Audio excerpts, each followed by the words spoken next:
Manly Palmer Hall, 33-degree Freemason, says man is God in the making. Hinduism teaches this, that through your various incarnations, and Buddhism teaches it, that eventually through nirvana you become one with the divine, you are divine. Another Masonic writer writes, be still and know that I am God, the final recognition of the all in all, the unity of the self with the cosmos, the cognition of the divinity of the self. So this is the opposite of what the Bible teaches in the beginning.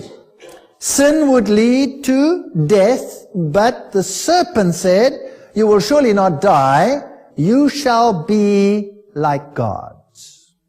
So this is serpent language, this is not God language, this is Lucifer's teaching, this is not God's teaching. The perfect man is Christ, and Christ is God. This is the birthright and destiny of every human soul. J.D. Buck, Mystic Masonry. Notice the symbolism again. You could get the hexagram out of it, and you could get that sign out of it. You can turn it around and put it in front of a car as well if you like. A triangle with a point down represents the deity and is called the deity's triangle or the master triangle. With a point up it is called the earthly triangle, pyramid triangle or the fire triangle, and this emblem symbolizes the perfect or divine man. So when a religion uses these triangles, in Kabbalism they are saying we are divine. So the Star of David is a in-your-face God, we are divine. That's a terrible statement I'm making here tonight. That's a terrible statement. With a point upwards, the equatorial triangle stands for Shiva, the destroyer, and signifies the flame which rises upward from the funeral pyre towards heaven. The symbol is familiar to us, the Masons, in several degrees, notably the 30th degree. Notice the higher degrees get initiated into what is going on. This is Ward, Freemasonry, and the ancient gods. So Shiva is the god who is there represented. We'll come to that in a moment. So when you see a symbol like this, it's not as simple as it sounds. This is Kilbourne Platt, showing that Ohio, historical markers, these states are all dedicated Masonically. The double-headed eagle we've dealt with already. The 32nd degree makes the double-headed eagle its particular emblem, and of course also of the 33rd degree. In this sign we conquer is what it says over here. The Maltese cross, also the crown with the cross in it, are Masonic symbols, and you will find it is the symbol of many churches, particularly Pentecostal churches. Then you have various co-masonry degrees. For example, this is the symbol used by the Order of the Eastern Star, which is female Freemasonry, which is of course run by male Freemasonry. Freemasonry generally is a white brotherhood, but co-masonry accommodates females and black people. So to the uninitiate, it seems as if the white race is supreme. Once you get to the higher initiates, there is a different story, and Nimrod was worshipped as black or white. There is chaos created between the races, so you have the Ku Klux Klan, which is anti-black, and you have organizations which are equally anti-white. This is called dialectic thinking. Remember the Hegelian principle? You create friction between the races so that you can have synthesis in the end and bring about a new world order. So in order to unite the races, the best thing to do is to create chaos amongst the races until the pain of separation exceeds the pain of unity. You understand the Hegelian dialectic thinking? It's brilliant. It's sick, but it's brilliant. And it doesn't matter if you sacrifice hundreds of thousands of lives to achieve your objective, because the end justifies the means. It really is a terrible doctrine. So if we go to co-masonry, this is the symbol of co-masonry. Are the symbols, words, and other Masonic expressions also found within the occult? Yes, they are. They are also used in the Golden Dawn and other societies. As we say, here is the Order of the Eastern Star. Here is their main center, the international headquarters, also known as the International Temple. That is where it is, in Washington, D.C. This is Prince Hall Freemasonry. This is Black Freemasonry. And very often the Masons themselves do not know about all these sub-organizations. So if you go up the ranks of Prince Hall Freemasonry, then you will find Knights Templars up there, for example. Knight Templar, well, that tells you something, right? So they really use these names. This is their own page, so this is not something that has been thought up. And the very, very highest individuals in the black world, for example, are Prince Hall Freemasons. Might I mention a name, Nelson Mandela, if you're interested? This is what they look like. So there's no such thing as it just being a white brotherhood, although each one of the groups is individually often non-informed. This is the levels. These are the levels in Freemasonry, and we can fill them in. The actual levels vary according to the source. This one here is as it was revealed by Ayn Rand, who was the girlfriend of Philip Rothschild. She committed suicide. Humanism is the lowest level. Masons, no aprons.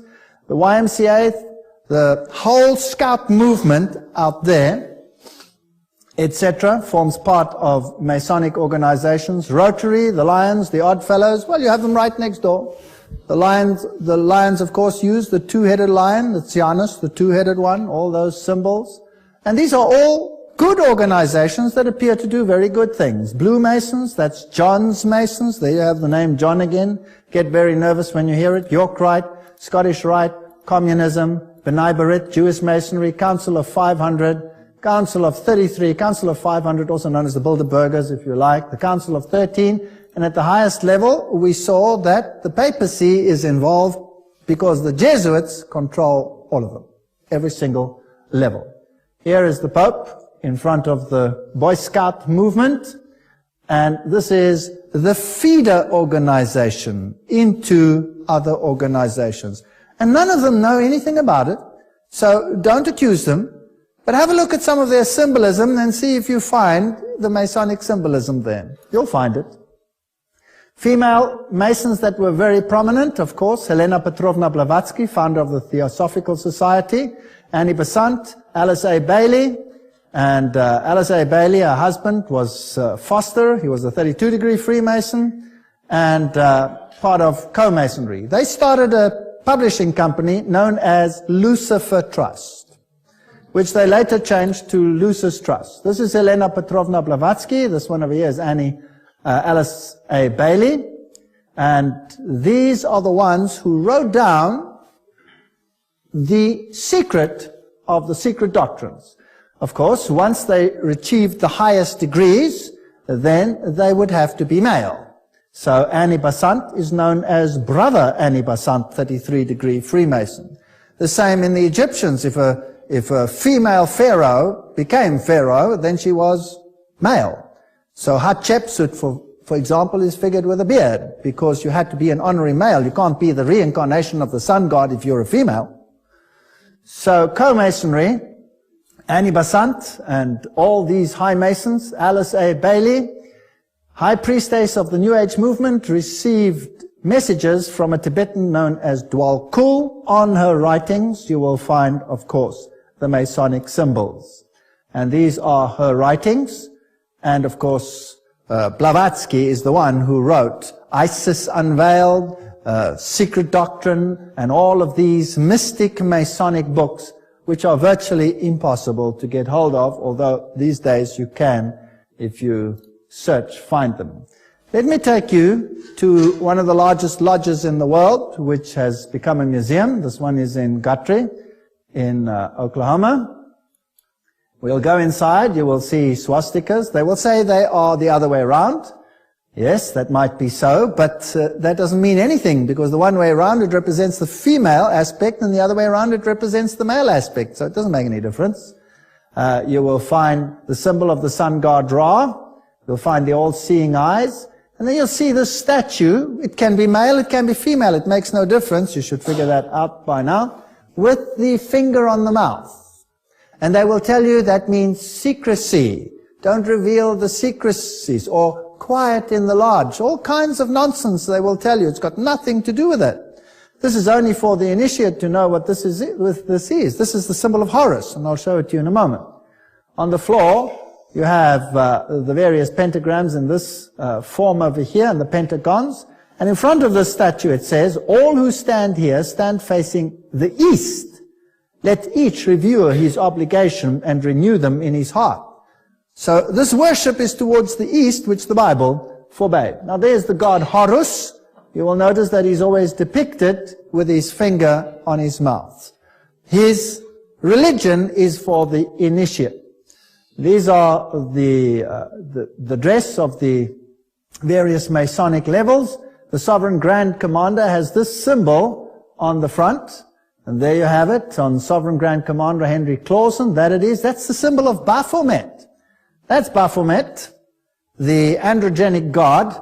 And you will be surprised where Baphomet features these days. I will be showing it to you in future lectures. And of course, it's also on the building over here, which is the headquarters of the Mother Supreme Council of the world, Washington, D.C., where the Constitution for the New World Order has already been written, right there.